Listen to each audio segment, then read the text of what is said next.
தாய் தமிழ் உறவுகளுக்கு வணக்கம். 12 மேயர் பதவி கேட்கிறார் திமுக. தமிழக வெற்றி கழகம் அதிர்ச்சி என்ற தலைப்பில் இந்த காணொலியை காண்கிறோம். 12 மேயர் பதவி கேட்கிறார் தமிழக வெற்றி கழகம் அதிர்ச்சி.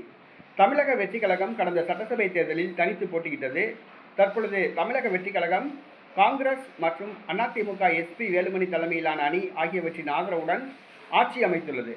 தற்பொழுது தமிழக வெற்றி கழக கூட்டணியில் காங்கிரஸ் உள்ளது. வருகிற உள்ளாட்சி தேர்தல் விரைவில் அறிவிக்கப்பட உள்ளது.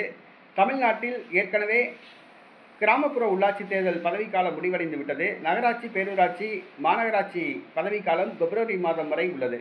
இந்த சூழ்நிலையில்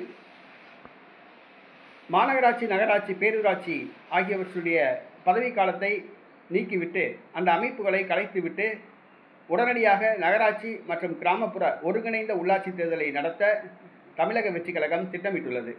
தற்பொழுது தமிழ்நாட்டில் 25 மாநகராட்சிகள் உள்ளன.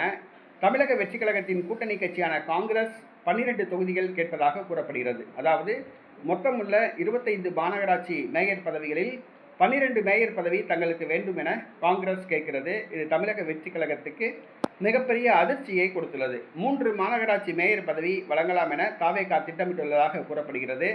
ஆனால் காங்கிரஸ் 12 தொகுதிகளை கேட்கிறது. தொகுதி உடன்பாடு சுமூகமாக எட்டுமா என்பது கேள்விக்குறியாக உள்ளது. வருகிற பாராளுமன்ற தேர்தலில் காங்கிரஸ் 25 தொகுதிகள் கேட்க திட்டமிட்டுள்ளதாக கூறப்படுகிறது. தற்பொழுது காங்கிரஸ் திமுகவை உதறி தள்ளிவிட்டு தமிழக வெற்றி கழகம் கூட்டணியில் இணைந்துள்ளது. தமிழக வெற்றி கழகம் என்ன கொடுத்தாலும் வாங்கி கொள்ளக்கூடிய ஒரு நிலையில்தான் காங்கிரஸ் உள்ளது.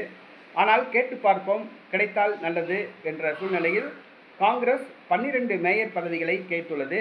இது தமிழக வெற்றி கழகத்துக்கு ஒரு மிகப்பெரிய அதிர்ச்சியை கொடுத்துள்ளது.